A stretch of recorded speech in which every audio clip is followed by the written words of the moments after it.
नमस्कार, मेरा नाम है अमिताभ और दृष्टि पीसीएस के कार्यक्रम target PCS monthly current affairs में स्वागत है आपका। जैसा कि आप जानते हैं कि अगर आप पीसीएस परीक्षा की तैयारी कर रहे हैं, चाहे वो किसी भी प्रदेश की स्टेट पीसीएस का एग्जाम हो, उसके लिए आपको ये सीरीज महत्वपूर्ण होने वाली है। इस सीरीज में हम एक एक महीने के करंट अफेयर को कवर करते हैं और इसमें चाहे आप बिहार पीसीएस की तैयारी कर रहे हो, यूपी, उत्तराखंड, एमपी, राजस्थान, हरियाणा, हर जगह के स्टेट पीसीएस के एग्जामिनेशन के दृष्टिकोण से ये एपिसोड या ये पूरी सीरीज आपके लिए महत्वपूर्ण साबित होने वाली है। साथ ही साथ इस एपिसोड के माध्यम से जो भी मैटर आपको डिलीवर किया जा रहा है, इसको अगर आप पीडीएफ फॉर्म में चाहते हैं तो दृष्टि स्टेट करंट अफेयर्स की जो मैगजीन आती है उसमें आप चाहेंगे तो इसको नोट्स के फॉर्म में भी ये आपको उपलब्ध होगी।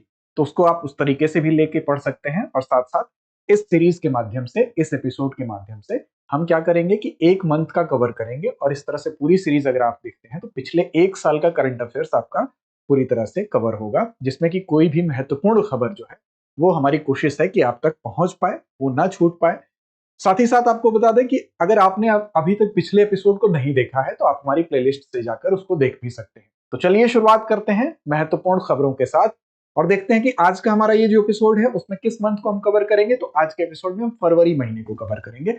ज्यादातर खबरें जो होंगी वो फरवरी की होंगी, कुछ एक खबरें जनवरी लास्ट की हो सकती हैं, लेकिन मुख्य तौर पर इसको फरवरी माह से आप जोड़ के देख सकते हैं।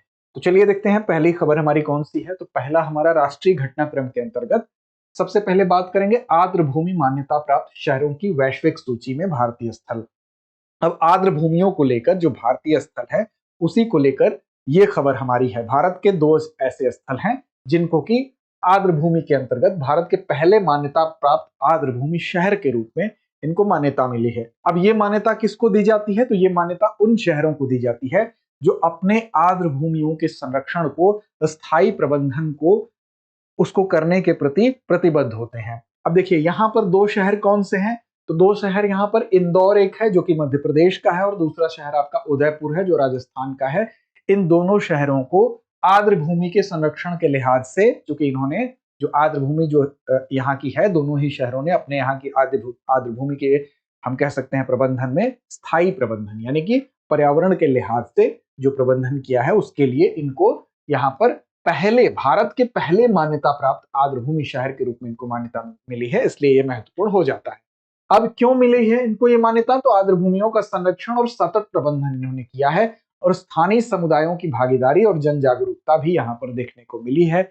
इसी वजह से इन दोनों ही शहरों को, मान्यता प्राप्त शहरों को, इसी कैटेगरी के आधार पर इनको ये मान्यता दी गई है। अब जो भी शहर आगे भी अगर कोई ऐसे शहर होंगे जो कि इन मानदंडों पर खरे उतरेंगे कि वो अपने यहाँ की आर्द्र भूमि का जो संरक्षण है वो सतत प्रबंधन करेंगे यानी कि पर्यावरण के अनुकूल रूप से करेंगे, साथ साथ स्थानीय समुदायों की वहां भागीदारी और जागरूकता अगर बेहतर दिखाई देगी तो हो सकता है आगे कुछ और शहरों को भी मान्यता दी जाए। अब जो अपने आर्द्र भूमि संरक्षण और स्थायी प्रबंधन के लिए प्रतिबद्ध हैं, फिलहाल इसमें इंदौर और यहाँ पर उदयपुर है। इंदौर आप जानते हैं कि सबसे स्वच्छ शहरों के रूप में भी जाना जाता है, भारत का सबसे स्वच्छ शहर रहा है।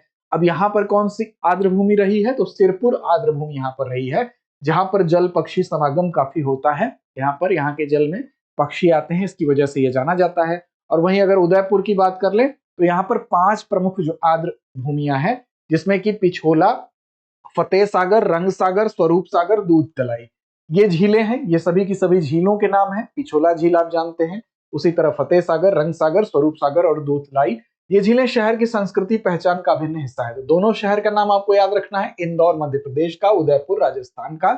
इनको फिलहाल आर्द्र भूमि के संरक्षण के लिए भारत के पहले आर्द्र भूमि शहरों के रूप में यहाँ पर स्थान मिला है। आगे देखें दूसरी खबर, तो भारत का 76वां गणतंत्र दिवस का जो समारोह है। अब यहाँ पर 76वें गणतंत्र दिवस समारोह में क्या क्या खास बात हुई है इसके लिहाज से इस खबर को देखेंगे। तो 26 जनवरी 2025 को जो ये थीम थी गणतंत्र दिवस की, स्वर्णिम भारत, विरासत और विकास, इस थीम को याद रखेंगे।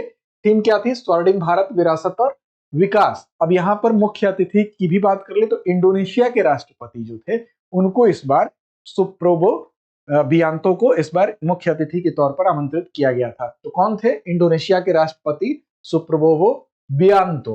ये कौन थे? चीफ गेस्ट थे इस बार गणतंत्र दिवस की। जैसा कि आप जानते हैं कि गणतंत्र दिवस में एक चीफ गेस्ट को बुलाया जाता है, तो मुख्य अतिथि, बतौर मुख्य अतिथि इंडोनेशिया के राष्ट्रपति इस बार गणतंत्र दिवस के चीफ गेस्ट थे हमारे। ठीक, अब विशेष महत्व क्या है, तो भारत और इंडोनेशिया के बीच में जो राजनयिक संबंध है वो उसकी 75वीं वर्षगांठ भी थी, इसलिए भी महत्वपूर्ण है। तो 75वीं वर्षगांठ के प्रतीक के रूप में ही इंडोनेशिया के राष्ट्रपति को गणतंत्र दिवस की अध्यक्षता करने के लिए बुलाया भी गया। अब मुख्य आकर्षण क्या था यहाँ का, तो पहली बार यहाँ पर थल सेना, जल सेना और साथ साथ वायु सेना की जो संयुक्त झांकी है वो देखने को मिली। ये भी एक मुख्य आकर्षण रहा। साथ साथ अगर बात करें जो विभिन्न राज्यों की जो झांकियां निकाली जाती हैं, जो हर वर्ष की एक परंपरा हमारी है, तो यहाँ पर आंध्र प्रदेश की जो एटिकोप्का बोम्मलू यानी पर्यावरण अनुकूल लकड़ी के खिलौने एक प्रकार के होते हैं वो दर्शाया गया। बिहार में, बिहार की जो झांकी थी वहां पर जो नालंदा विश्वविद्यालय है, जो प्राचीन शिक्षा का एक समृद्ध केंद्र रहा है, स्वर्णिम भारत की विरासत और विकास की थीम पर इसको भी निकाला गया। अब इसमें दिल्ली की तरफ से जो गुणवत्ता की शिक्षा है, गोवा की तरफ से गोवा की सांस्कृतिक विरासत है, ये तमाम जो थीम है, इस थीम के आधार पर ये झांकियां निकाली गई। उत्तर प्रदेश में चूंकि महाकुंभ का आयोजन हुआ था तो महाकुंभ पर आधारित स्वर्णिम भारत की विरासत एवं विकास इस थीम पर आधारित थी। अब इन विभिन्न झांकियों को इनके हम कह सकते हैं कि इनकी जो थीम होती है या इनका जो प्रदर्शन होता है उसके आधार पर पुरस्कृत करने की भी परंपरा है। तो यहाँ से भी सवाल कभी कभी पूछ लिया जाता है। तो देखिए जिस श्रेणी में जो झांकी पुरस्कृत हुई है एक नजर उस पर भी डाल लेते हैं। तो देखिए सेवाओं में सर्वश्रेष्ठ मार्चिंग टुकड़ी यानी किसने सबसे अच्छा मार्च किया, वो सर्विसेज के अंतर्गत, सेवाओं के अंतर्गत, तो इसमें जम्मू कश्मीर राइफल्स टुकड़ी जो थी उसको विजेता घोषित किया गया। वहीं पर अगर आप देखेंगे सीएपीएफ के अंतर्गत यानी सेंट्रल आर्म्ड फोर्सेस के अंतर्गत यहाँ पर और अन्य सहायक बलों में सर्वश्रेष्ठ मार्चिंग दस्ता कौन सा था, तो दिल्ली पुलिस का था। तो दिल्ली पुलिस को सेंट्रल आर्म पुलिस फोर्स और अन्य जो दस्ते होते हैं सहायक बल के, उनके अंतर्गत पुरस्कृत किया गया। शीर्ष 3 अगर राज्य और केंद्र शासित प्रदेशों के लिहाज से देखें तो किस राज्य या केंद्र शासित प्रदेश की झांकी को पहला, दूसरा, तीसरा स्थान मिला, तो इसमें देखिए उत्तर प्रदेश को पहला स्थान मिला है। महाकुंभ 2025 का थीम था, स्वर्णिम भारत विरासत और विकास इसका थीम था। ठीक है। अब दूसरा स्थान त्रिपुरा, शाश्वत श्रद्धा, त्रिपुरा में 14 देवताओं की पूजा, खर्ची पूजा, इस थीम पर आधारित था। तो पहला उत्तर प्रदेश, दूसरा त्रिपुरा और तीसरा आंध्र प्रदेश को मिला, जो कि एटिकोप्पा बोम्मलू यानी कि पर्यावरण के अनुकूल लकड़ी के खिलौने जो होते हैं उस पर आधारित, थीम पर आधारित था। तो पहला स्थान किसको मिला, यूपी को, दूसरा त्रिपुरा को और तीसरा आंध्र प्रदेश को।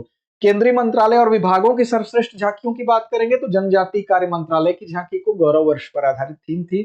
विशेष पुरस्कार के तौर पर देखिए तो केंद्रीय लोक निर्माण विभाग की भारतीय संविधान के 75 वर्ष की थीम पर आधारित झांकी को मिला और डांस ग्रुप में जयति जय मम भारतम को मिला। तो ये विभिन्न झांकियों की श्रेणियां हैं जिसमें इनको विजेता घोषित किया गया। अगला है देश का पहला आर्टिफिशियल इंटेलिजेंस विश्वविद्यालय। अब एआई के आधार पर जो पहला विश्वविद्यालय है उससे संबंधित ये खबर है। क्या है खबर, तो भारत का पहला आर्टिफिशियल इंटेलिजेंस विश्वविद्यालय जो है वो कहां पर स्थापित किया जाएगा, तो याद रखिएगा महाराष्ट्र में स्थापित किया जाएगा। कौन सा विश्वविद्यालय, भारत का पहला आर्टिफिशियल इंटेलिजेंस विश्वविद्यालय। क्या होगा, जाहिर सी बात है कि एआई से जुड़ा मामला है, तो एआई के क्षेत्र में जो भी रिसर्च होगा, अनुसंधान होगा, इसमें जो भी स्किल डेवलपमेंट होगा, कौशल विकास होगा, जो भी तकनीकी नवाचार होगा और नीति निर्माण होगा, इसको बढ़ावा देने का यहाँ पर काम किया जाएगा। अब इसका उद्देश्य यही है कि एआई से संबंधित जितने भी ये सेगमेंट आपको बताए गए हैं, इन क्षेत्रों के बीच में जो भी उद्योग क्षेत्र हो गया या शैक्षणिक संस्थान हो गया या सरकार हो गया, इन सब के बीच में सहयोग को बढ़ाते हुए एआई के क्षेत्र में अनुसंधान, कौशल विकास, तकनीकी नवाचार और नीति निर्माण को कैसे बढ़ावा दिया जा सके, ये इसका उद्देश्य है। तकनीकी प्रगति और एआई नीति निर्माण का इसके लिहाज से समर्थन किया जा सके। भारत का पहला open air art wall museum. Open air art wall museum, art wall museum का मतलब क्या हुआ कि एक ऐसी वॉल या दीवालों की श्रृंखला जिस पर की आर्ट बनाया गया हो।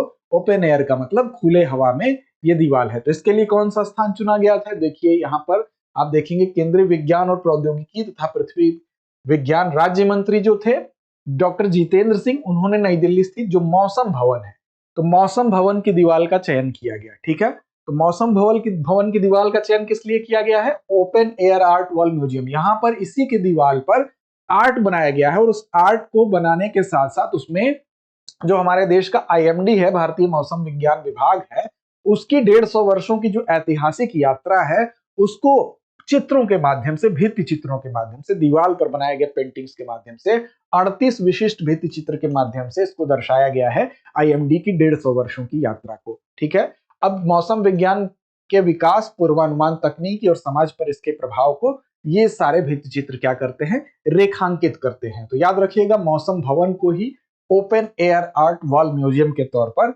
यहाँ पर बनाया गया है, तो इससे आपका कनेक्शन याद रखेंगे। अगला है पीएम नरेंद्र मोदी की फ्रांस यात्रा। देखिए, फ्रांस यात्रा इसलिए महत्वपूर्ण है क्योंकि फ्रांस में ही इस समय जब पीएम मोदी की यात्रा हुई है उसी समय एआई समिट हुआ है। तो एआई समिट की सह अध्यक्षता भी की है, पीएम के द्वारा की गई है, तो इसलिए भी महत्वपूर्ण है। तो एक फ्रांस यात्रा इसी वजह से, इस यात्रा में ढेर सारी यात्राएं की हैं पीएम ने, यहाँ पर फ्रांस यात्रा को चुनने का यही एक कारण है। इसके अलावा आप इनकी यात्रा जो है वो अमेरिका की यात्रा भी देख लीजिएगा, उसको हमने इसमें शामिल नहीं किया है। राष्ट्रपति इमैनुअल मैक्रों का निमंत्रण था, उस निमंत्रण के बाद पीएम ने फ्रांस की यात्रा की। कब की? 10 से 12 फरवरी 2025 को की। क्या मुख्य उद्देश्य था? तो फ्रांस के साथ, किसी भी देश की जब यात्रा होती है तो उस देश के साथ रणनीतिक संबंध बेहतर हो, इसलिए ये यात्रा की जाती है। तो यहाँ भी भारत फ्रांस रणनीतिक साझेदारी को सुदृढ़ करने पर मुख्य रूप से ये यात्रा केंद्रित थी। कुछ प्रमुख बिंदुओं पर ध्यान देते हैं। तो देखिए, पेरिस में जो मार्सिले, वहां क्या है, मार्सिले जो फ्रांस है, फ्रांस का हम कह सकते हैं कि सबसे पुराना शहर है मार्सिले, और एक हम कह सकते हैं जो भूमध्य सागरी जो बंदरगाह है उसके लिए भी मार्सिले जाना जाता है, और दक्षिणी फ्रांस में इसकी स्थिति है और काफी पुराना शहर है, इसलिए इसकी मान्यता है। तो पेरिस से मार्सिले तक राष्ट्रपति के विमान में ही एक साझा यात्रा की गई, यानी कि जो राष्ट्रपति इमैनुअल मैक्रों का जो विमान था उसमें पीएम नरेंद्र मोदी ने एक साथ यात्रा की। अब वैश्विक क्षेत्रीय मुद्दों पर यहाँ पर चर्चा भी हुई है। अब एआई पर भारत और फ्रांस ने एक संयुक्त घोषणा की। इस यात्रा की प्रमुख बातों को अगर देखेंगे, 2026 को स्पेशल एक ईयर के रूप में घोषित किया गया। कौन सा उसका शीर्षक है? तो भारत फ्रांस नवाचार वर्ष के रूप में घोषित किया गया। महत्वपूर्ण सवाल है क्योंकि पीसीएस में इस तरह के सवाल पूछ लिए जाते हैं कि 2026 को भारत फ्रांस को लेकर किस ईयर के रूप में घोषित किया गया। तो भारत फ्रांस नवाचार वर्ष के रूप में 2026 को घोषित किया गया है। पेरिस स्टेशन एफ, वहां का एक स्टेशन है, पेरिस का एफ स्टेशन है, दुनिया के सबसे बड़े स्टार्टअप कैंपस के रूप में भी उसको जाना जाता है।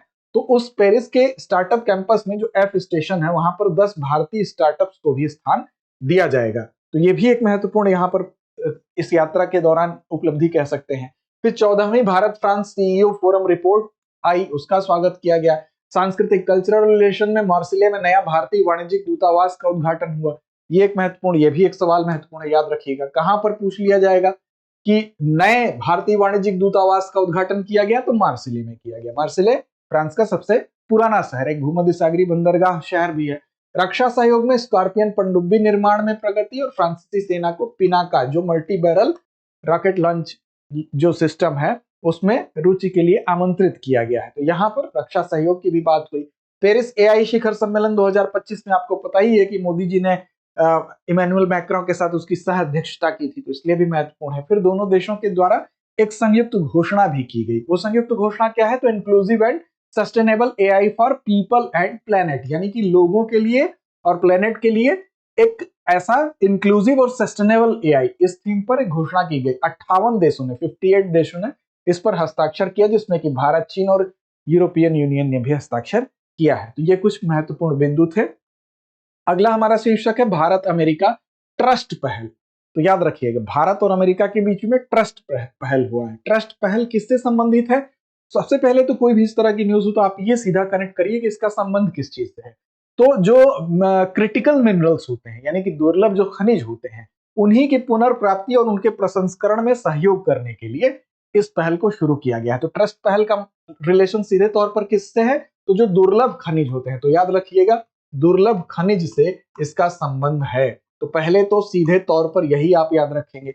शुरुआत कब हुई? तो पीएम नरेंद्र मोदी की जब अमेरिका यात्रा हुई फरवरी 2025 में, उसी दौरान। इस पहल का फुल फॉर्म क्या है ट्रस्ट पहल का? ध्यान रखिए, technology for resilient and usable supply chain transformation, इसी को शॉर्ट फॉर्म में ट्रस्ट कहा जा रहा है। क्या मुख्य उद्देश्य है? तो महत्वपूर्ण जो क्रिटिकल मिनरल्स होते हैं उसको कैसे उनकी पुनर्प्राप्ति किया जाए, उसका प्रोसेस कैसे किया जाए, उसको प्रसंस्कृत कैसे किया जाए, फिर प्रौद्योगिकी हस्तांतरण से जुड़ी हुई कुछ प्रमुख बाधाएं, उन बाधाओं को कैसे दूर किया जाए। यानी कि एक देश दूसरे देश के साथ प्रौद्योगिकी को जब हस्तांतरित करता है, ट्रांसफर करता है, तो उसमें जो भी बाधाएं हैं उस बाधा को दूर करना। लिथियम और दुर्लभ पृथ्वी तत्व की मजबूत आपूर्ति श्रृंखला बनाना, यानी कि उसका एक ऐसा चेन डेवलप कर दीजिए, आपूर्ति श्रृंखला ऐसी बना दीजिए कि लिथियम और जो भी दुर्लभ पृथ्वी तत्व हैं वो आसानी से इस श्रृंखला के माध्यम से एक दूसरे तक हम कह सकते हैं कि जो हस्तांतरित हो सके। इस पहल के अंतर्गत फार्मास्यूटिकल उद्योग को भी सुदृढ़ करने की योजना बनाई गई। तो देखिए यहाँ पर फार्मास्यूटिकल उद्योग से भी इसका संबंध है, दुर्लभ तथ्यों से भी इसका संबंध है, याद रखिएगा। और साथ साथ इसकी हम कह सकते हैं प्रौद्योगिकी हस्तांतरण से संबंधित भी ये पहल है। तो ट्रस्ट पहल सीधा सीधा दुर्लभ खनिज से इसका रिलेशन है, याद रखेंगे। अगला संवैधानिक प्रशासनिक घटनाक्रम के अंतर्गत देखते हैं। तो कर्नाटक सरकार ने दी सम्मानपूर्ण मृत्यु के अधिकार को मंजूरी। अब देखिए कर्नाटक सरकार ने सम्मानपूर्ण मृत्यु के अधिकार को मंजूरी दी, क्योंकि सुप्रीम कोर्ट ने 2023 में एक फैसला दिया था जिसमें यह कहा था कि जो अनुच्छेद 21, अनुच्छेद 21 क्या है, तो अनुच्छेद 21 के तहत हमको क्या मिलता है, सम्मान के साथ जो जीवन जीने का जो अधिकार मिला है, जीवन का जो अधिकार मिला है, उसी के साथ सुप्रीम कोर्ट ने यह कहा था कि व्यक्ति को सम्मान के साथ मरने का अधिकार भी उसमें शामिल है। तो उसी निर्णय के आधार पर कर्नाटक सरकार ने सम्मानजनक जो मृत्यु है उसके अनुरोध को आसान बनाने के लिए जो स्टेट की जो हॉस्पिटल्स हैं, जो राज्य के अस्पताल हैं, वहां पर मेडिकल बोर्ड स्थापित करने का आदेश दिया है। तो कर्नाटक सरकार ने सम्मानपूर्ण मृत्यु के अधिकार को मंजूरी एक तरह से दी, क्योंकि इसी अधिकार को मान्यता देते हुए उसने वहां के हॉस्पिटल्स में क्या बनाने के लिए आदेशित किया है, तो मेडिकल बोर्ड स्थापित करने की बात कही है। इसने सुप्रीम कोर्ट की उस बात को दोहराया है कि जिस तरह से जीवन जीने का अधिकार आर्टिकल 21 देता है, उसी तरह से सम्मान पूर्वक मृत्यु का अधिकार भी उसमें सन्निहित है। अब फैसला सर्वोच्च न्यायालय के 23 के फैसले पर आधारित है, जो बात मैंने आपको अभी बताई है। अगला है आर्थिक घटनाक्रम के अंतर्गत भारत ने हासिल की 100 गीगावाट सौर ऊर्जा क्षमता। तो सीधे सिंपल सी सीधी सी खबर है कि भारत ने जो 100 गीगावाट है इसकी संस्थापित सौर ऊर्जा क्षमता की एक ऐतिहासिक उपलब्धि को हासिल कर लिया है। अब 2030 तक 500 गीगावाट का लक्ष्य है कि हम गैर जीवाश्म यानी कि जो भी हमारे जीवाश्म ईंधन के अतिरिक्त जो गैर जीवाश्म ईंधन है उन पर आधारित हमारी जो ऊर्जा क्षमता होगी 2030 तक हमारी 500 गीगावाट तक होगी। ये लक्ष्य है, ये भारत ने अपना एक महत्वाकांक्षी लक्ष्य तय किया है। अब इस लक्ष्य की दिशा में अगर भारत ने 100 गीगावाट का लक्ष्य केवल सौर ऊर्जा से प्राप्त करने का पा लिया है तो एक महत्वपूर्ण हम कह सकते हैं एक कदम है। अब इस क्षमता में तेज वृद्धि हुई है, क्योंकि 2014 में अगर आप देखेंगे तो 2.82 गीगावाट था, जो कि 2025 में बढ़कर 100 गीगावाट होता है। तो आप देख रहे हैं कि इसमें कितनी बड़ी छलांग भारत ने लगाई है, यानी कि कितने गुना वृद्धि को दर्शाता है, तो 35 गुना वृद्धि को यह दर्शाता है, यानी कि 35 टाइम अगर हमने सौर ऊर्जा के क्षेत्र में वृद्धि की है। 2014 में आप कितने थे, 2014 में मात्र 2.82 थे और आप बढ़ के सीधे सीधे 35 गुना इसमें वृद्धि करने के बाद 2025 में ही आप कितना हो गए, 25 में ही आप हो गए लगभग क्या 100 गीगावाट हो गए। तो इस तरह से एक महत्वपूर्ण उपलब्धि है। अब नवीकरणीय ऊर्जा में योगदान की अगर बात करें तो सौर ऊर्जा का महत्वपूर्ण रोल है, क्योंकि भारत के लिहाज से अगर आप देखेंगे तो नवीकरणीय ऊर्जा स्रोतों में सभी में, चाहे पवन हो गया, जल हो गया, सौर ऊर्जा हो गया, तो इसमें जो सौर ऊर्जा है उसका योगदान अकेले 47% का है। तो एक महत्वपूर्ण आप कह सकते हैं लगभग आधा नवीकरणीय ऊर्जा में भारत में सौर ऊर्जा निभा रहा है। शीर्ष प्रदर्शन करने वाले अब इसमें राज्य कौन कौन से हैं जिनकी वजह से ये भारत को उपलब्धि मिली है, तो उसमें राजस्थान, गुजरात, तमिलनाडु, महाराष्ट्र और मध्य प्रदेश शीर्ष व स्थान है। आप कमेंट बॉक्स में कमेंट करके बताइए कि इनका क्रम क्या है सौर ऊर्जा में प्रोडक्शन के लिहाज से। स्वदेशी विनिर्माण में वृद्धि हुआ है। 2014 में 2 गीगावाट की सौर मॉड्यूल उत्पादन क्षमता थी, यानी कि जो प्रोडक्टिविटी हमको जो मॉड्यूल हमारे पास था उसकी उत्पादन क्षमता भी 2024 में 60 गीगावाट की बढ़ के हो गई। तो इस लिहाज से हम कह सकते हैं कि स्वदेशी विनिर्माण का मतलब कि हमने अपने देश पर आधारित जो हमारी व्यवस्था थी, जो अपने देश पर आधारित हम विनिर्माण कर रहे थे, उसमें भी यहाँ पर छलांग देखने को मिली है। अगला है aroma mission. Aroma mission basically किससे संबंधित है, तो अरोमा मिशन जिससे कि जम्मू कश्मीर में इसकी शुरुआत की गई थी। और बेसिकली हम कह सकते हैं जो सुगंधित फसलों की खेती होती है और उसकी वजह से, उन सुगंधित फसलों की खेती की वजह से जो हम सुगंधित तेल का उत्पादन करते हैं उससे इसको संबंधित ये बेसिकली अरोमा मिशन है। तो शुरुआत इसकी CSIR के द्वारा की गई और विशेष फोकस जम्मू कश्मीर और पूर्वोत्तर क्षेत्र पर है। ठीक है, शुरुआत जम्मू कश्मीर से ही हुई भी थी। तो पूर्वोत्तर क्षेत्र के साथ साथ जम्मू कश्मीर भी अरोमा मिशन की प्राथमिकता में है और इसने जम्मू कश्मीर से शुरू किया गया था। इससे क्या है, इसका उद्देश्य क्या है, तो भारत का जो अरोमा उद्योग है, अरोमा का मतलब ही हुआ कि जो सुगंधित फसलों की खेती होती है उस उद्योग को बढ़ावा दिया जा सके। जैसे लेवेंडर की खेती हो गई, ठीक है, तो सुगंधित फसलों की खेती और आवश्यक उससे जो तेल निकलता है उसको हम प्रोत्साहित करें। इसी का दूसरा नाम लेवेंडर क्रांति के रूप में भी जानते हैं। तो लेवेंडर रिवोल्यूशन भी इसको कहा जाता है कि हम अरोमा मिशन के तहत ही लेवेंडर जैसी प्रमुख फसलें जो कि सुगंधित फसलें हैं, जैसे लेमन ग्रास हो गया, लेवेंडर हो गया, वेटिवर हो गया, पामारोसा हो गया, ये बहुत इनका मूल्य जो होता है वो हाई होता है, उच्च मूल्य वाली ये सुगंधित फसलें हैं। अब इन्हीं फसलों को बढ़ावा देना अरोमा मिशन का लक्ष्य है। ठीक है, अब इसमें नोडल एजेंसी की कौन है, तो CSIR सीमैप लखनऊ, CSIR NEIST जोरहाट असम, और 5000 प्लस हेक्टेयर में सुगंधित फसलों की खेती को बढ़ावा दिया जा रहा है, जिसमें 39 आवश्यक तेल आसवन इकाइयां भी स्थापित, यानी तेल आसवन की जो यूनिट्स वो भी स्थापित की जाएंगी इस अरोमा मिशन के अंतर्गत। अगला है MSME मंत्रालय ने शुरू की टीम पहल।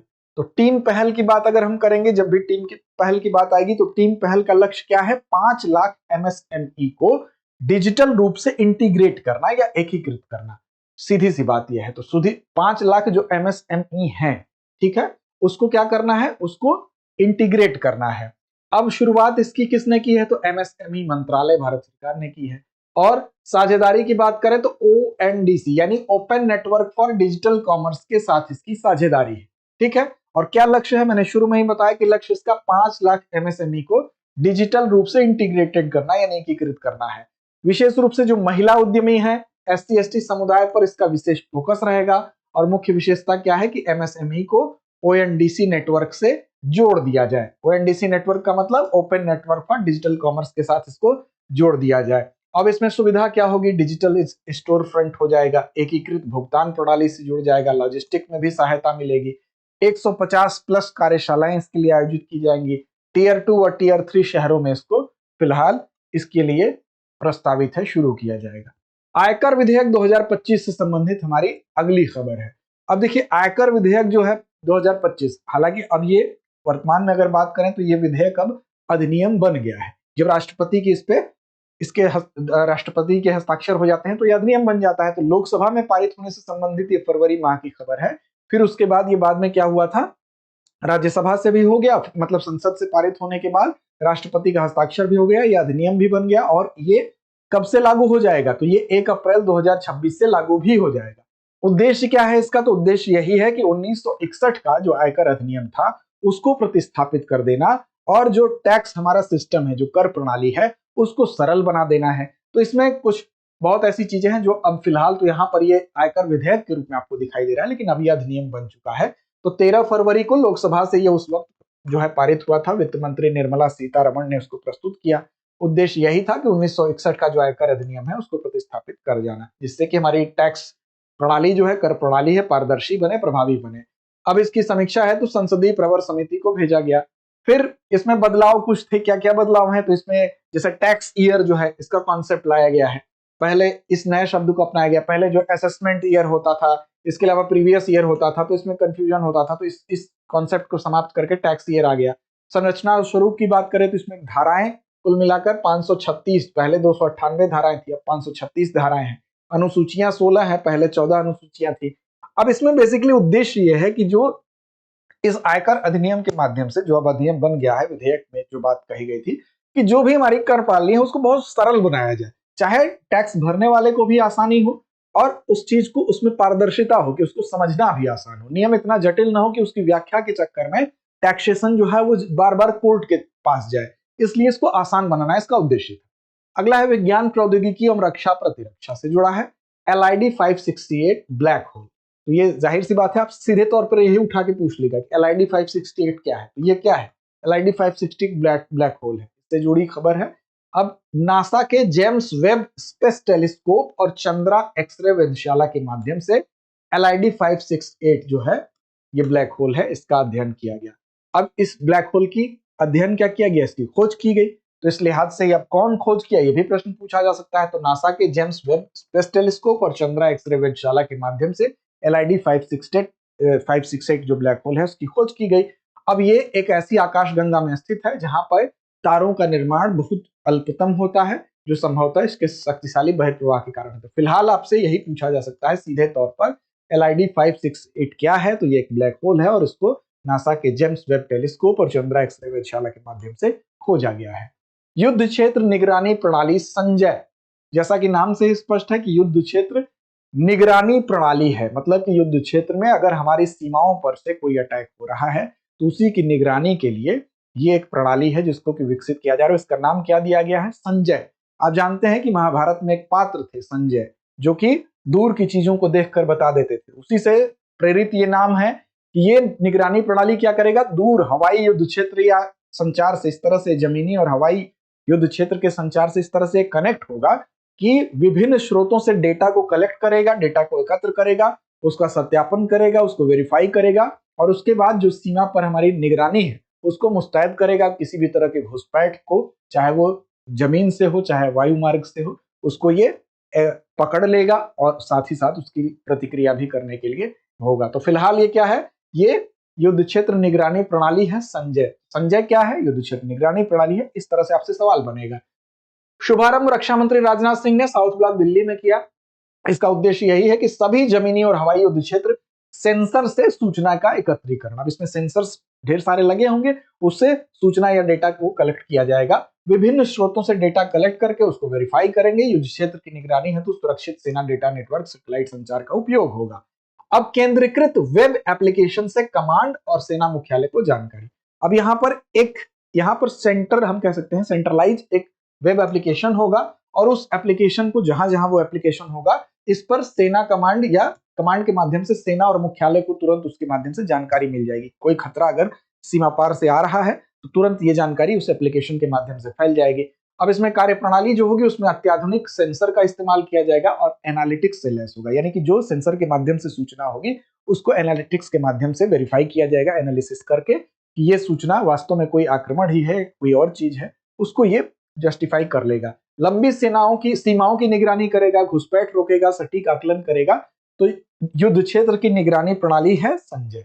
अब इसमें IRS, यानी कि अगर कोई खुफिया विमान आ रहा है, कोई टोही विमान आ रहा है, तो उसकी निगरानी में ये विकास, इसका उपयोग हो सकेगा। स्वदेशी विकास है, यानी भारतीय सेना और BEL के द्वारा इसको डेवलप किया गया है, इसलिए भी महत्वपूर्ण है। तो याद रखिएगा, इसका डेवलपमेंट करने में भारतीय सेना और BEL दोनों का योगदान है। मार्च अक्टूबर 2025 तक सभी ब्रिगेड, डिवीजन और कोर में ये लागू हो जाएगा, और इसकी लागत की बात कर लें तो 2402 करोड़, 2402 करोड़ इसकी लागत है। सबसे कम दूरी की वायु रक्षा प्रणाली, सबसे कम दूरी की वायु रक्षा प्रणाली की अगर बात करें तो इसका नाम क्या है? तो इसका नाम है वैशोर्स। देखिए ये क्या है? ये बेहद कम दूरी की एक वायु रक्षा प्रणाली है। अब लगातार 3 बार इसका सफल परीक्षण किया गया, इसी वजह से ये चर्चा में। अब अगर इसकी हम बात करें तो ये मानव पोर्टेबल वायु रक्षा प्रणाली है। मानव पोर्टेबल का मतलब कि जो मानव ही उसको इधर से उधर ले जा सके, ठीक है। तो ये एक छोटी मिसाइल है और इसकी मारक क्षमता तो उतनी ज्यादा नहीं है, लेकिन छोटी मिसाइल जब मानव पोर्टेबल के वजह से इसका इस्तेमाल बहुत ज्यादा इसको उपयोगी बनाता है। तो हल्के वजन है, इसका वजन काफी हल्का है, इसीलिए एक मनुष्य भी इसको उठा के दूसरी जगह ले जा सकता है। इसकी अधिकतम सीमा 8 किलोमीटर है, तो उतनी भी कम नहीं है। अगर कोई हल्की मिसाइल है और 8 किलोमीटर दूर के लक्ष्य को भेज सकती है तो ये अपने आप में एक महत्वपूर्ण बात है। 4.5 किलोमीटर तक की ऊंचाई पर स्थित लक्ष्य को भेजने में भी सक्षम है, यानी कि ऐसे दूरी अगर आप देखें तो 8 किलोमीटर तक, और ऊंचाई पर देखें तो 4.5 किलोमीटर तक बहुत ही आसानी से ये लक्ष्य को भेज सकती है। तो बेहद कम ऊंचाई और उच्च गति पर उड़ने वाले ड्रोन अगर हैं तो उसको ये टारगेट कर लेगी इजिली, तो इस लिहाज से ये महत्वपूर्ण है। अन्य हवाई खतरा भी कोई है उसको भी नष्ट करने में ये पूरी तरह से सक्षम है। तो याद रखिएगा, सबसे कम दूरी की वायु रक्षा प्रणाली जिसका नाम क्या है? तो VSHORADS, इसका प्रोनाउंसिएशन आप जो भी कर लें याद रखिएगा इसको। आगे देखिए, भितरकनिका राष्ट्रीय उद्यान में की गई सरीसृप गणना, ये इंपॉर्टेंट है। सरीसृप की जो गणना की गई है वो भितरकनिका राष्ट्रीय उद्यान में की गई है, इसकी वजह से इसकी चर्चा है। तो भितरकनिका राष्ट्रीय उद्यान कहाँ है? पहले तो ये आप बताइए कमेंट करके तुरंत, अगर ये आप नहीं बताएंगे। हमारे पर्यावरण के खंड में हमने कई बार इसको कवर किया है। तो देखिए, हाल ही में भितरकनिका राष्ट्रीय उद्यान जो है, यहाँ पर सरीसृप की वार्षिक गणना की गई, और 2025 के जो मगरमच्छ हैं, विशेष रूप से जो लवणीय जल में पाए जाने वाले मगरमच्छ हैं, उनकी संख्या 1826 बताई गई, जिसमें कि 18 एल्बिनो मगरमच्छ हैं। एल्बिनो मगरमच्छ क्या होते हैं? तो ये सामान्य मगरमच्छ नहीं होते हैं। एल्बिनो मगरमच्छ विशेष मगरमच्छ हैं जो सफेद रंग के होते हैं। तो दुर्लभ सफेद मगरमच्छ हैं, वो भी इसमें शामिल है। अब इसके लिए कौन जिम्मेदार है?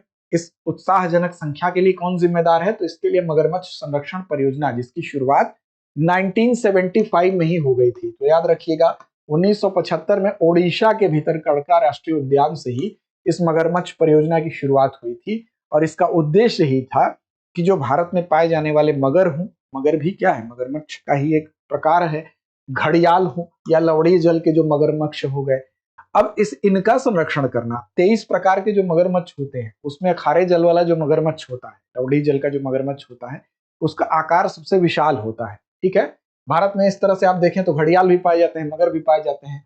तो इन तीन जो जिन पर खतरा है, जो लुप्त प्राय प्रजातियां हैं, उनका संरक्षण करना ही इसका उद्देश्य था। और लक्ष्य ये था कि प्रति किलोमीटर जल क्षेत्र में जो 5 से 6 जिनकी संख्या थी, उन मगरमच्छों की उपस्थिति को सुनिश्चित किया जाए। 5 से 6 अगर प्रति वर्ग किलोमीटर में है तो इसका मतलब कि इसकी संख्या को बढ़ाने की आवश्यकता है, इसके संरक्षण की आवश्यकता है। अब कार्यान्वयन कौन किसके माध्यम से हुआ, तो संयुक्त राष्ट्र विकास कार्यक्रम यानी यूएनडीपी और खाद्य श्रृंखला, खाद्य एवं कृषि संगठन एफएओ की सहायता से।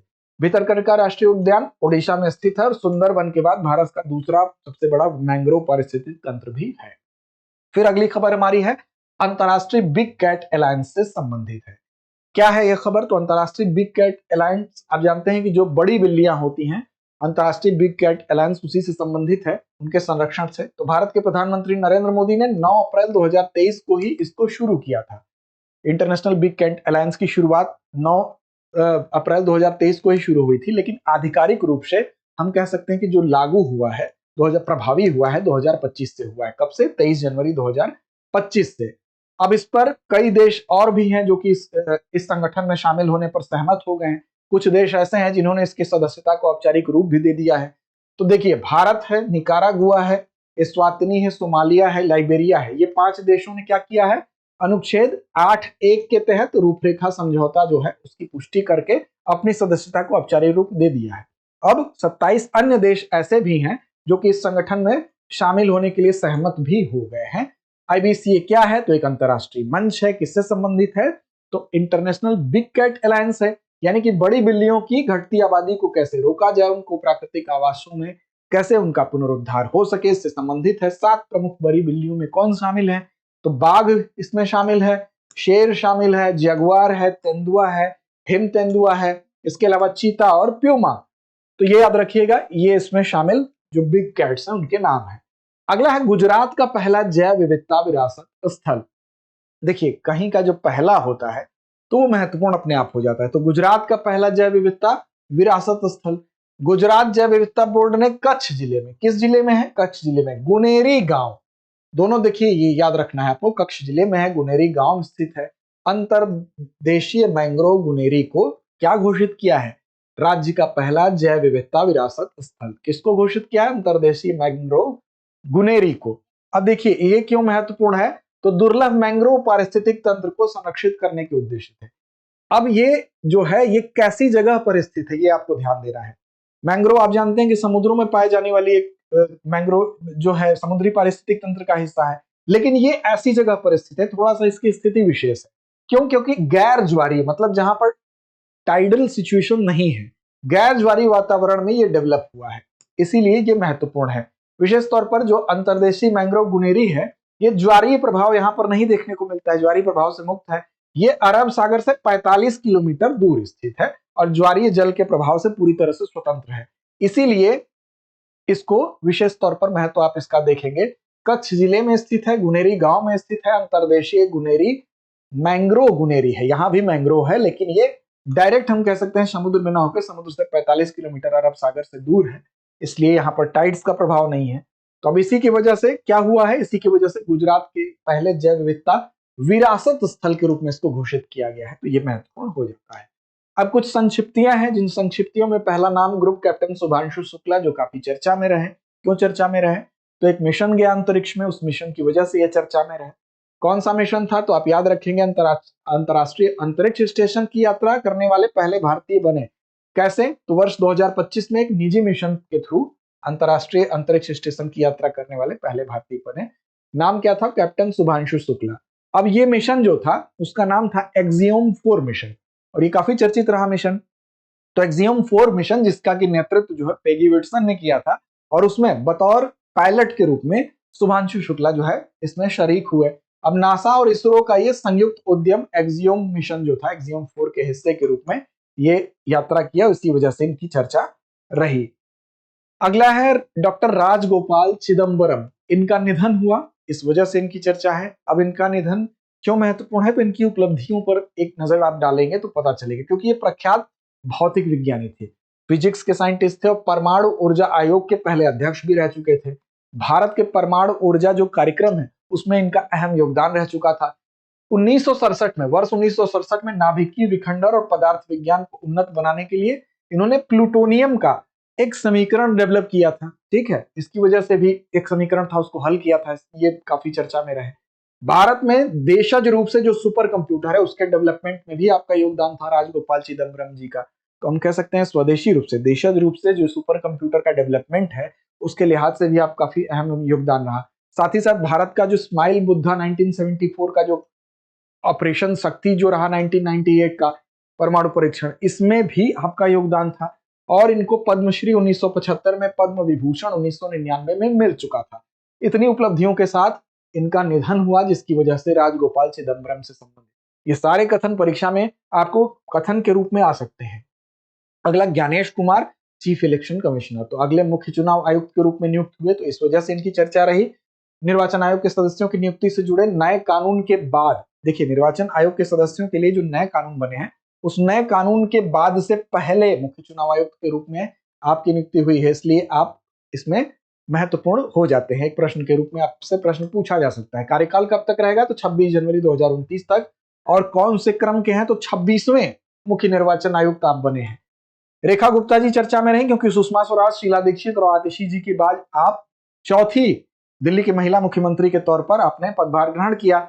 तो दिल्ली की नई मुख्यमंत्री बनी है, दिल्ली की चौथी महिला मुख्यमंत्री बनी है, आपसे पहले सुषमा स्वराज जी, साथ ही साथ आप देख सकते हैं शीला दीक्षित जी और आतिशी जी के बाद आपने पदभार संभाला है। शेगो गेलेई, शेगो गेलेई कहाँ की है, कमेंट बॉक्स में आप कमेंट करिए। जानबूझ के हमने यहाँ पर मेंशन नहीं किया है ताकि थोड़ी कसरत दिमागी आपकी भी होती रहे। इनको मिसेज वर्ल्ड 2025 का खिताब दिया गया है। ठीक है, चलिए हम बता देते हैं, महाद्वीप आपको बता देते हैं और आप देश अब हमको कमेंट बॉक्स में बताइए। आप अफ्रीका महाद्वीप से आपका संबंध है, किस देश से संबंधित है अब आप बताइए। अगले हैं विवेक जोशी, भारत के मुख्य चुनाव आयुक्त के रूप में, क्षमा कीजिए चुनाव आयुक्त के रूप में विवेक जोशी जी ने नियुक्त हुए, इसलिए आपका नाम चर्चा में है। पूर्णिमा देवी बर्मन, भारतीय जीव विज्ञानी और वन्य जीव संरक्षणवादी, ये क्यों चर्चा में थी, तो टाइम मैगजीन 2025 जो है उसमें महिलाओं की सूची में इनको शामिल किया गया। पूर्णिमा देवी बर्मन को, क्या है, भारतीय जीव विज्ञानी और वन्य जीव संरक्षण से संबंधित है। अगला है पीएम यशस्वी योजना, पीएम यशस्वी योजना से संबंधित योजना परियोजना के अंतर्गत इसको हम देखेंगे तो यशस्वी, ये सामाजिक न्याय और अधिकारिता मंत्रालय द्वारा शुरू की गई एक स्कॉलरशिप योजना है, यानी छात्रवृत्ति योजना है। इस योजना का उद्देश्य क्या है, तो जो हाशिए पर स्थित छात्र हैं उनके महत्वपूर्ण शिक्षा को लेकर वित्तीय सहायता देना, विशेष रूप से जो ओबीसी वर्ग के हैं, ईबीसी वर्ग के हैं, या जो विमुक्त जनजातियों के छात्र हैं, उनको स्कॉलरशिप देके उनको हम कह सकते हैं हाशिए पर स्थित जो छात्र हैं एक वित्तीय मदद देना। तो सामाजिक न्याय और अधिकारिता मंत्रालय ने गणतंत्र दिवस 2025 पर पीएम यंग अचीवर्स छात्रवृत्ति पुरस्कार योजना, जिसको पीएम यशस्वी छात्र लाभार्थियों को संबोधित किया गया, इसकी वजह से इसकी चर्चा हुई। तो सामाजिक न्याय अधिकारिता मंत्रालय द्वारा शुरू की गई ये क्या है, एक छात्रवृत्ति योजना है। क्या उद्देश्य है, तो हाशिए पर स्थित जो छात्र हैं उनको कैसे गुणवत्तापूर्ण शिक्षा दी जाए, यही इसका उद्देश्य है, इसलिए इनको वित्तीय सहायता इस स्कॉलरशिप के माध्यम से दिया जाता है। विशेष रूप से ओबीसी, ईबीसी और विमुक्त जनजाति के छात्र इसमें शामिल हैं। क्या पात्रता होगी, किसको स्कॉलरशिप मिलेगा, तो पारिवारिक आय जिसकी 2.5 लाख प्रति वर्ष तक होगी उसको, साथ साथ कक्षा 8वीं और 10वीं में 60% से अधिक अंक पाया हो। वित्तीय सहायता के रूप में क्या दिया जाएगा, तो 9वीं और 10वीं के छात्रों को 75,000 जो है वो प्रति वर्ष दिया जाएगा और 11वीं 12वीं के छात्रों को 1,25,000 प्रति वर्ष छात्रवृत्ति दी जाएगी। अगला है जल जीवन मिशन। जल जीवन मिशन क्यों चर्चा में रहा है, तो इसकी जो अवधि रही है उसको बढ़ाकर 2028 तक कर दिया गया है। और आप जानते हैं कि जल जीवन मिशन के अंतर्गत जो नल से जल है वो ज्यादा से ज्यादा परिवारों को मिले, ये लक्ष्य रखा गया था। ये जब इसकी शुरुआत की गई तो 2019 में इसको लॉन्च किया गया था और उद्देश्य ये था कि 2019 में लॉन्च किया गया था तो ये उद्देश्य रखा गया कि 2024 तक जाते जाते प्रत्येक ग्रामीण परिवार के प्रति व्यक्ति प्रतिदिन जो है 55 लीटर पेयजल उपलब्ध करा दिया जाए। मतलब पीने वाला जो पानी है वो प्रति व्यक्ति प्रतिदिन जो है 55 लीटर पेयजल कम से कम उसको उपलब्ध हो सके। अब वर्ष 2019 में केवल 3.23 करोड़ यानी 17% ही ये आंकड़ा था, जो कि बढ़कर ग्रामीण परिवारों के पास नल जल कनेक्शन उपलब्ध था 2024 तक आप देखेंगे 15 करोड़ परिवारों के पास ये उपलब्ध हो गया, ग्रामीण भारत का 80% कवर हो गया। तो इस तरह से एक महत्वपूर्ण उपलब्धि थी। अब इस 80% को और बढ़ाकर 100% पर ले जाने के लिए यह प्रयास और आगे तक बढ़ा दिया गया और 2028 तक इसको जल जीवन मिशन की अवधि को बढ़ा दिया गया। अगला है स्वावलंबिनी योजना। स्वावलंबिनी योजना क्यों चर्चा में है? तो स्वावलंबिनी का मतलब आप समझिए, जो पूर्वोत्तर भारत है और उच्च शिक्षा संस्थान में जो विशेष रूप से अध्ययनरत जो पूर्वोत्तर भारत की जो महिलाएं हैं, उनको उद्यमिता के लिए कैसे उनके अंदर एक आवश्यक मानसिकता को डेवलप किया जाए, इसके लिए ही इस स्वावलंबिनी योजना की शुरुआत की गई। तो याद रखिएगा, पूर्वोत्तर भारत में जो हायर एजुकेशन से जुड़ी हुई महिलाएं हैं, उनमें उद्यमिता को लेकर कैसे एक मानसिकता डेवलप किया जाए, इसके लिए स्वावलंबी योजना की शुरुआत हुई है। कौशल विकास और उद्यमिता मंत्रालय के द्वारा शुरुआत की गई है। सहयोगी संस्था के तौर पर नीति आयोग और भारतीय उद्यमिता संस्थान गुवाहाटी रहे हैं। लॉन्च किए गए जो राज्य हैं उसमें अगर आप देखें तो असम, मेघालय और मिजोरम, ये बहुत महत्वपूर्ण है, आप याद रखिएगा। लॉन्च किए गए राज्य जहां पर लॉन्च किए गए तो असम, मेघालय और मिजोरम। लक्षित समूह क्या है? तो पूर्वोत्तर भारत के उच्च शिक्षण संस्थानों में अध्ययन करने वाली महिलाओं को इसमें टारगेट किया गया और मुख्य उद्देश्य यह है कि इन महिलाओं को उद्यमिता के लिए आवश्यक मानसिकता इनके अंदर डेवलप की जाए। अब इसके लिए चाहे संसाधन और व्यावसायिक मार्गदर्शन उपलब्ध कराना हो गया या महिलाओं को स्वरोजगार और आत्मनिर्भरता की ओर प्रोत्साहित करना हो गया, ये सारी चीजें की जाएंगी। विशेषता यह है कि उद्यमिता को शिक्षा से जोड़ने और महिलाओं में आर्थिक सशक्तिकरण लाने पर फोकस यहाँ पर स्वावलंबनी योजना के अंतर्गत किया जाएगा। अब देखिए, समिति सम्मेलन की बात करेंगे तो मिशन 300 अफ्रीका ऊर्जा शिखर सम्मेलन। अब ये क्या है? तो मिशन 300 अफ्रीका ऊर्जा शिखर सम्मेलन 27-28 जनवरी 2025 को दार एस सलाम में, याद रखिएगा, दार एस सलाम में कहा? तंजानिया में आयोजित किया गया। क्या आयोजित किया गया? मिशन 300 अफ्रीका ऊर्जा शिखर सम्मेलन कहाँ किया गया? दार एस सलाम में, तंजानिया में। क्या उद्देश्य है? तो पूरे अफ्रीका में जो ऊर्जा है, ऊर्जा की पहुंच को जो है वो तेजी से बढ़ाना ही इसका लक्ष्य है। शिखर सम्मेलन में तंजानिया सरकार, अफ्रीकी संघ, अफ्रीकी विकास बैंक, विश्व बैंक द्वारा मिलकर इसको आयोजित किया गया, यानी सह आयोजन कराने में ये लोग का योगदान रहा। अब इसका लक्ष्य क्या है? तो मिशन 300 का लक्ष्य यह है कि जो मिशन 300 है इसमें 2030 तक ये तय किया गया है कि जो उप सहारा अफ्रीका है वहां पर 300 मिलियन लोगों को जो इलेक्ट्रिसिटी है यानी विद्युत है वो उपलब्ध करा दिया जाए। कब तक? 2030 तक। कितने लोगों को? 300 मिलियन लोगों को। वर्तमान में अगर आप देखें तो 600 मिलियन लोग जो है वहां पर हैं और उससे अधिक अफ्रीकियों के पास निर्बाध रूप से विद्युत की सुविधा नहीं है। तो इसका मतलब यह है कि कम से कम 2030 तक का यह टारगेट है कि 300 मिलियन लोगों को यहां पर कवर किया जाए जिनको कि निर्बाध रूप से विद्युत व्यवस्था मिल पाए। अब नाइजीरिया और उप सहारा के कुछ ऐसे क्षेत्र भी हैं जहां पर यह आंकड़ा और ज्यादा है। 80% वैश्विक आबादी विद्युत से विहीन है, यहाँ पर 20% लोग ही बिजली पा रहे हैं। तो इसका मतलब इस 80% आबादी कहीं कहीं जैसे नाइजीरिया और उप सहारा अफ्रीका है।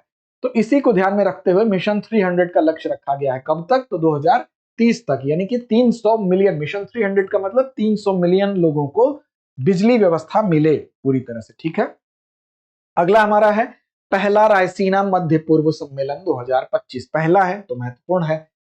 पहले रायसीना मध्य पूर्व सम्मेलन का आयोजन किया गया है। कब किया गया है? तो 28 से 29 जनवरी 2025 को किया गया है। संयुक्त अरब अमीरात की राजधानी अबू धाबी में किया गया है। तो पहला सवाल तो यहीं से बन गया कि पहला रायसीना मध्य पूर्व सम्मेलन 2025 कहां हुआ? अबू धाबी में हुआ। कब हुआ? 28 से 29 जनवरी 2025 को हुआ। भारत की तरफ से इस कौन मुख्य अतिथि थे? तो देखिए, भारत के विदेश मंत्री डॉक्टर एस जयशंकर जो है इस सम्मेलन के मुख्य अतिथि थे। दो आपके सेंटेंस यहीं से मिल गए, दो कथन यहीं से मिल गए। दोनों ही कथन देके आपसे सीधे सवाल बना सकता है।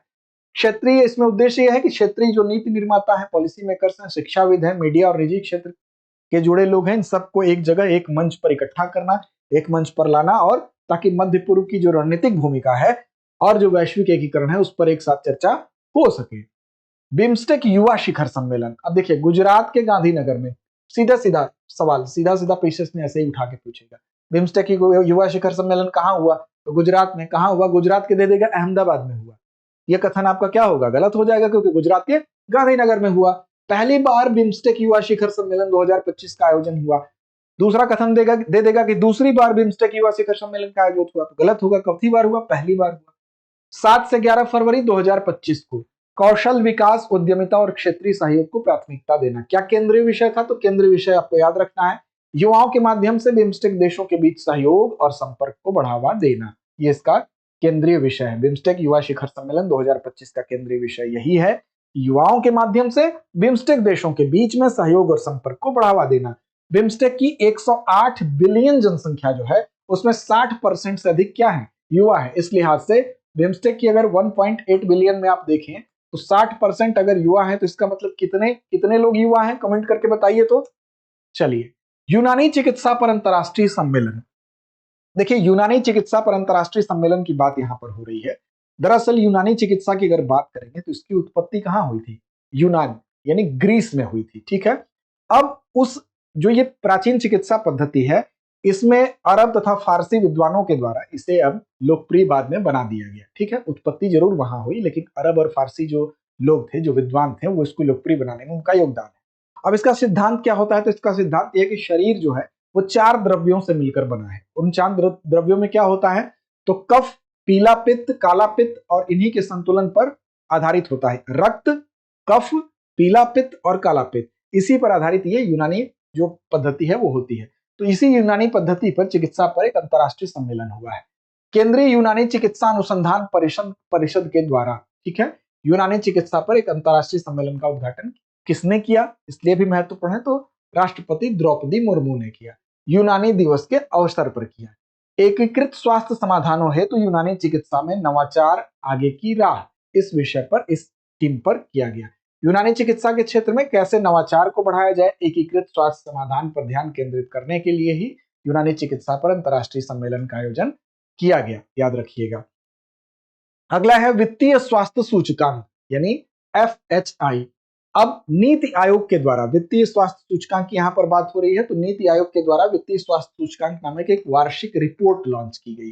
किसके द्वारा लॉन्च की गई, नीति आयोग के द्वारा। तो यह भी सवाल बन सकता है कि आपका वित्तीय स्वास्थ्य सूचकांक ये क्या है, तो एक वार्षिक रिपोर्ट है, किसके द्वारा लॉन्च की गई, तो वित्तीय नीति आयोग के द्वारा। तो ये रिपोर्ट भारतीय जो राज्य है उनका कैसा हेल्थ है फाइनेंस को लेकर, यानी वित्तीय स्वास्थ्य कैसा है, उसी के आधार ये रिपोर्ट बताती है कि कौन से राज्य की वित्तीय स्थिति ठीक है। इसका उद्घाटन 24 जनवरी 2025 को नई दिल्ली में हुआ 16वें वित्त आयोग के अध्यक्ष डॉक्टर अरविंद पनगड़िया के द्वारा। यह रिपोर्ट 18 प्रमुख राज्यों के वित्तीय स्वास्थ्य का व्यापक मूल्यांकन करती है, जिसमें ओडिशा ने 67.8 के अंक के साथ शीर्ष स्थान पर यहां पर काबिज है। तो इन 18 राज्यों में ओडिशा शीर्ष पर रहा जहां की वित्तीय स्थिति ठीक बताई गई। फिर छत्तीसगढ़ है 55.2 अंक के साथ, फिर गोवा रहा 53.6 अंक के साथ। अगला है भ्रष्टाचार धारणा सूचकांक। भ्रष्टाचार धारणा सूचकांक ये कौन जारी करता है, तो ट्रांसपेरेंसी इंटरनेशनल के द्वारा इसको जारी किया जाता है। पहला सवाल यहीं से हो गया। अब इसमें स्थान देखेंगे, फिर स्थान में सर्वोच्च कौन है, उसके बाद भारत की रैंक क्या है, ये इंपॉर्टेंट है। तो भ्रष्टाचार धारणा सूचकांक CPI की बात करें तो 2024 में भारत 180 देशों में चौथे स्थान पर है, तो 96वें स्थान पर है। और भ्रष्टाचार में इस स्तर को मापने वाला ये क्या है, भ्रष्टाचार के लेवल को मापने वाला एक वैश्विक सूचकांक है, आप सभी जानते हैं। CPI में सबसे कम भ्रष्ट देश कौन सा है, तो यानी सबसे अच्छी रैंक किसकी है, डेनमार्क की। इसके बाद फिनलैंड है और फिर सिंगापुर है। फिर अगर भारत के आसपास देखें, जो आसपास के जो देश उनकी स्थिति क्या है, देखिए पाकिस्तान 135वें स्थान पर है, श्रीलंका 121वें स्थान पर है, बांग्लादेश 149वें स्थान पर है और चीन 76वें स्थान पर है। तो भारत से बेहतर स्थिति आपको चीन की दिखाई दे रही है, यानी कम भ्रष्ट है। इसके अलावा सारे देश जो है वो क्या है, ज्यादा भ्रष्ट दिखाई दे रहे हैं। भारत फिलहाल 96 पोजीशन पर है। और ये भ्रष्टाचार धारणा सूचकांक जो है वो कौन जारी करता है, तो ट्रांसपेरेंसी इंटरनेशनल पहले स्थान पर डेनमार्क है, ये आप याद रखेंगे। अगला है ऑपरेशन अभियान सैन्य अभ्यास के अंतर्गत ट्रोपेक्स 25। किसका अभ्यास है, तो भारतीय नौसेना का कैपस्टोन थिएटर स्तरीय ऑपरेशनल अभ्यास है। ट्रोपेक्स 2025 का संस्करण ये हिंद महासागर क्षेत्र में हुआ। तो सबसे पहले तो यही पूछा जाएगा कि ट्रोपेक्स 25 किसका अभ्यास है, तो भारतीय नौसेना का है। कहां पर हुआ, तो हिंद महासागर में हुआ। ट्रोपेक्स के बारे में, तो भारतीय नौसेना का ये द्विवार्षिक अभ्यास है, इसका मतलब 2 वर्ष में एक बार होता है। सबसे व्यापक समुद्री अभ्यास के तौर पर भारतीय नौसेना के इसको जाना जाता है, जिसमें कि थल सेना, वायुसेना और तटरक्षक बल की भागीदारी होती है। युद्ध अभ्यास साइक्लोन 25। देखिए भारत और मिस्र के बीच में, किन 2 देशों के बीच हुआ, तो युद्ध अभ्यास साइक्लोन 25 का आयोजन भारत और मिस्र के बीच में हुआ। संयुक्त विशेष बल अभ्यास साइक्लोन 25 का तीसरा संस्करण था। चौथा संस्करण था, तो तीसरा संस्करण था। किसके बीच में हुआ, तो भारत और मिस्र के बीच में हुआ। कहां पर हुआ, तो राजस्थान के महाजन फील्ड फायरिंग रेंज में हुआ। ठीक, 10 फरवरी 25 से 23 फरवरी 2025 तक आयोजित हुआ और ये हर साल भारत और मिस्र में बारी बारी से आयोजित होता है। यानी कि इस बार अगर ये भारत में हुआ तो अगली बार मिस्र में होगा, ये इसकी एक परिपाटी है। तो फिलहाल ये कहां पर हुआ है? राजस्थान के महाजन फील्ड फायरिंग रेंज में हुआ है, तो अगली बार मिस्र में होगा। पिछला संस्करण मिस्र में हुआ था, ठीक है। भारत और मिस्र के विशेष बलों के इसमें 25-25 जवानों की भागीदारी रही थी। अभ्यास विंग्ड रेडर क्या है? तो भारतीय सेना और भारतीय वायुसेना इन दोनों के बीच में एक्स विंग रेडर नाम का एक संयुक्त प्रशिक्षण अभ्यास है। तो भारतीय विंग रेडर यानी कि भारतीय सेना और भारतीय वायुसेना इनके बीच का अभ्यास है। विशेष रूप से हवाई अभियानों पर ही इसका ध्यान होता है, केंद्रित होता है। दोनों सेनाओं के बीच में कैसे समन्वय बढ़े, परिचालन क्षमता बढ़िया हो, इसके लिए अभ्यास केंद्रित है। तो भारतीय सेना और भारतीय वायुसेना के बीच में, हालांकि केंद्रित किस पर होता है? वायुसेना पर, वायु जो प्रशिक्षण है उसी पर ज्यादा केंद्रित होता है।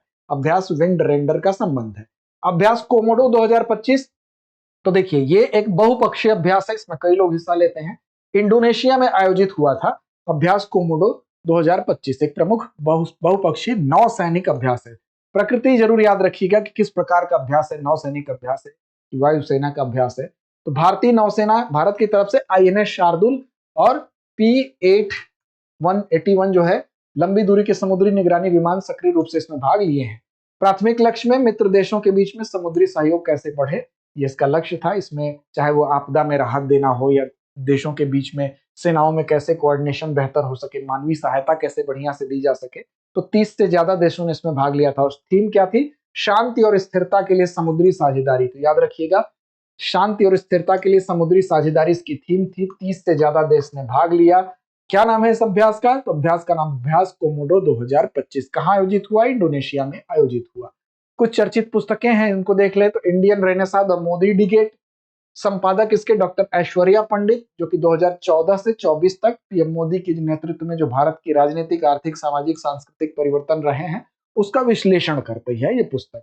सीधी सीधी आप याद रखेंगे, इसके विषय के अलावा ऐश्वर्या पंडित जी ने लिखा है Indian renaissance the Modi decade. The new icon Savarkar and the facts, ये पुस्तक लिखी है अरुण शौरी जी ने। इंपॉर्टेंट है, पूछा जा सकता है। The new icon Savarkar and the facts, Arun Shauri.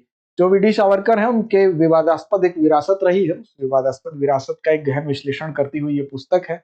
उनके जीवन, उनकी विचारधारा, उनकी आधुनिक भारतीय राजनीति पर क्या प्रभाव पड़ा, उसका एक आलोचनात्मक यहाँ पर इस पुस्तक में उसकी आलोचनात्मक व्याख्या की गई है। कुछ चर्चित स्थानों की बात करेंगे तो ग्रीस के ज्वालामुखी द्वीप समूह में स्थित सेंटोरिनी द्वीप समूह की बात करेंगे। यहाँ पर लगातार भूकंप आ रहा था। किस द्वीप समूह की बात है? सेंटोरिनी। यहाँ पर लगातार भूकंप आया। कहाँ पर स्थित है? तो ये ज्वालामुखी द्वीप है। तो आप सोचेंगे ज्वालामुखी की वजह से भूकंप आया, लेकिन ये भूकंप ज्वालामुखी की वजह से नहीं आया। बेसिकली ये भूकंप क्यों आया था? तो यहाँ पर यूरेशियन प्लेट जो है वो अफ्रीकी प्लेट के संपर्क में आया और उसकी वजह से यूरेशियन टेक्टोनिक प्लेट और अफ्रीकी प्लेट में जब संपर्क हुआ तो ये भूकंप आया।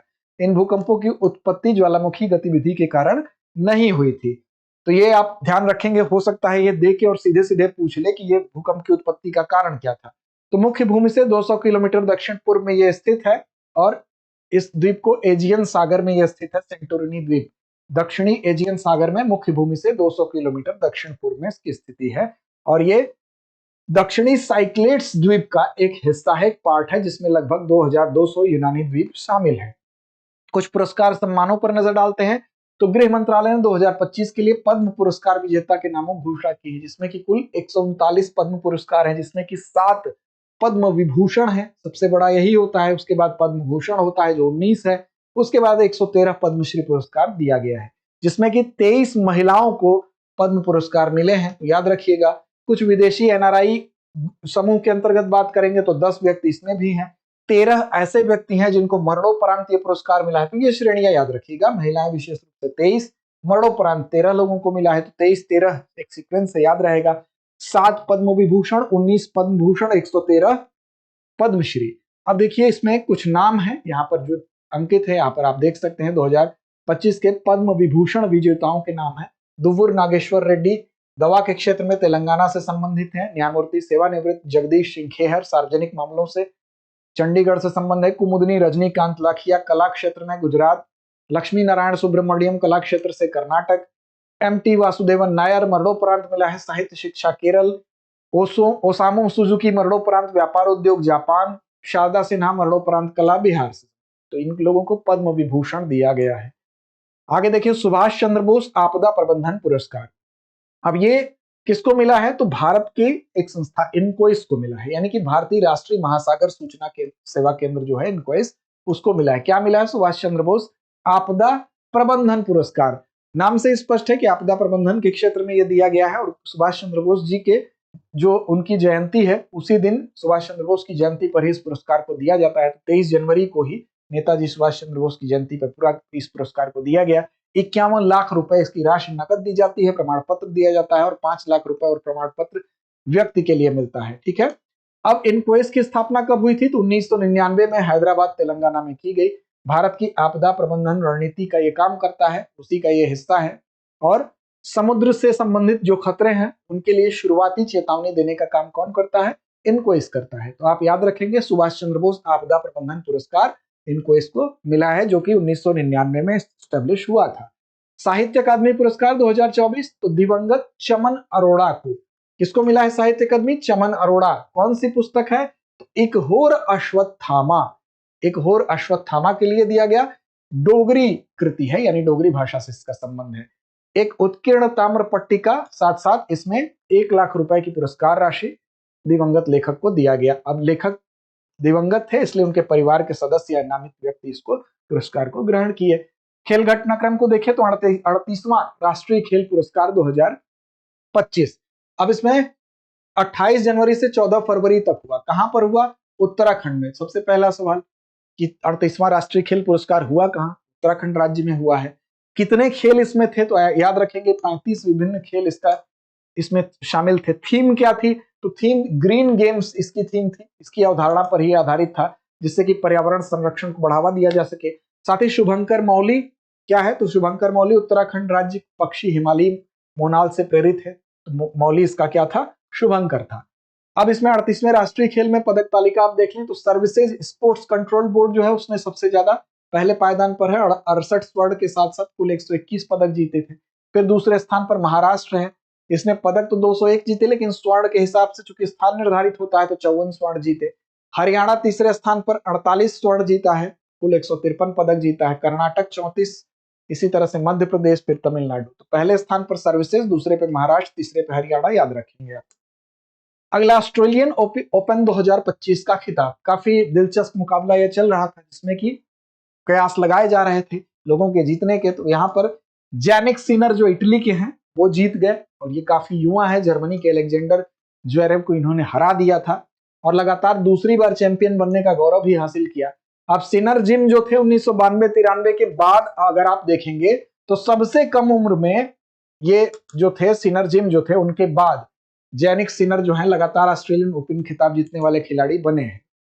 इसके अलावा अगर आप देखें तो राफेल नडाल जो कि फ्रेंच ओपन 2005-6 के बाद सिनर पहले खिलाड़ी बने इसको जीतने वाले, जिन्होंने कि अपने पहले ही ग्रैंड स्लैम खिताब के बाद उसी टूर्नामेंट में दोबारा जीत हासिल कर ली।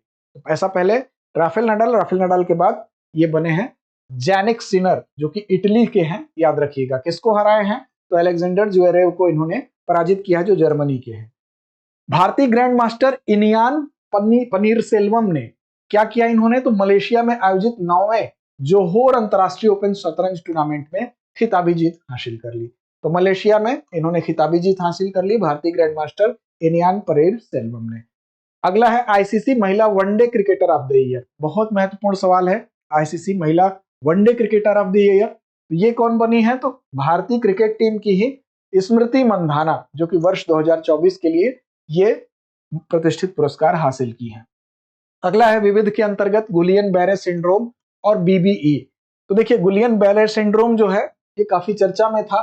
पुणे में beaker staff brain stem encephalitis, जिसको बीबीई कहते हैं शॉर्ट में, ये क्या है? तो गुलियर बैरे सिंड्रोम का ही एक प्रकार है। इसका मामला सामने आया, कहां पर आया? तो पुणे में आया, इसकी वजह से इसकी चर्चा हुई। अब ये जीबीएस का ही यानी गुलियन बैरे सिंड्रोम का ही एक दुर्लभ प्रकार है, बहुत दुर्लभ होता है। तंत्रिका संबंधी से इसका संबंध होता है। शरीर की प्रतिरक्षा प्रणाली और परिधीय तंत्रिका तंत्र पर यह क्या करता है? गुलियन बैरे सिंड्रोम हमला करता है। गोदावरी घाटी का कोंडा वेदुरु बांस। देखिए कोंडा वेदुरु जो बांस है, कोंडा रेड्डी एक जनजाति होती है, और कोंडा रेड्डी आंध्र प्रदेश में जो पीवीटीजी होते हैं, कमजोर जनजातीय समूह है, उससे ये संबंधित होते हैं, जो हिंदू धर्म में विशेष रूप से स्थानीय देवता, घरेलू देवताओं की पूजा का पालन करते हैं। तो ये उसी से संबंधित है। कोंडा वेदुरु जो बांस की किस्म है, डेंड्रोकैलेमस स्ट्रिक्टस इसका नाम है, और प्रायः इसको हरा सोना के नाम से भी जाना जाता है। कोंडा रेड्डी जनजाति की सांस्कृतिक और पोषण संबंधी जो आर्थिक प्रथाएं हैं उसमें इसका बड़ा महत्व है, यानी कि पोषण में भी आवश्यक होता है क्योंकि इसमें पोषक तत्व पाए जाते हैं, और सांस्कृतिक रूप से भी महत्वपूर्ण है। तो कोंडा वेदुरु बांस जो है वो कोपल कोंडा रेड्डी जनजाति के लिए एक मुख्य आहार भी है। यानी इस बांस का जो कोपल होता है उसमें पोषक तत्व पाए जाते हैं जो कि इस जनजाति के लिए प्रोटीन, एमिनो एसिड और विटामिन और आयरन का एक महत्वपूर्ण स्रोत भी माना जाता है। पारंपरिक रूप से जो महिलाएं होती हैं इस बांस के कोपलों की कटाई करती हैं, ये प्रथा भी इनमें प्रचलित है। तो ये कुछ महत्वपूर्ण संदर्भ थे। अब बारी अभ्यास प्रश्न की आती है। अगर आपने ध्यान से इस एपिसोड को देखा है तो अभ्यास प्रश्न की जिम्मेदारी सही उत्तर देने की आपकी है। तो चलिए एक एक करके शुरू करते हैं और आप इसका उत्तर देना शुरू करिए कमेंट बॉक्स में। एआई शिखर सम्मेलन 2025 का आयोजन कहां किया गया? बर्लिन, टोक्यो, पेरिस या न्यूयॉर्क? अगला प्रश्न है, संजय युद्ध क्षेत्र निगरानी प्रणाली का शुभारंभ कहां से किया गया? डीआरडीओ मुख्यालय नई दिल्ली, इसरो केंद्र बेंगलुरु, साउथ ब्लॉक नई दिल्ली या सेना मुख्यालय पुणे? अगला सवाल है, हाल ही में गुजरात जैव विविधता बोर्ड ने राज्य का पहला जैव विविधता विरासत स्थल किस स्थान को घोषित किया है? गिर वन, नल सरोवर झील, अंतरदेशी मैंग्रोव गुनेरी, वेलावदार राष्ट्रीय उद्यान? अगला प्रश्न है, हाल ही में मिशन 300 अफ्रीका ऊर्जा शिखर सम्मेलन का आयोजन कहां किया गया? नैरोबी केन्या, अबुजा नाइजीरिया, दार एस सलाम तंजानिया या काहिरा मिस्र? अगला प्रश्न है, पुस्तक the new icon Savarkar and the facts के लेखक कौन है? रामचंद्र गुहा, शशि थरूर, विक्रम संपत या अरुण शौरी? तो निरंतरता का अभ्यास विश्वसनीयता का मानक है। इस संदर्भ को ध्यान में रखते हुए अगर आपने इस श्रृंखला की कुछ पुरानी पहले की वीडियोस नहीं देखी हैं तो निरंतरता के क्रम में उसको भी देखिए ताकि आपकी तैयारी समग्र और पूर्ण हो सके, आपको आगामी परीक्षा में सफलता मिल सके। तो लड़ते रहिए, अपने लक्ष्य की ओर बढ़ते।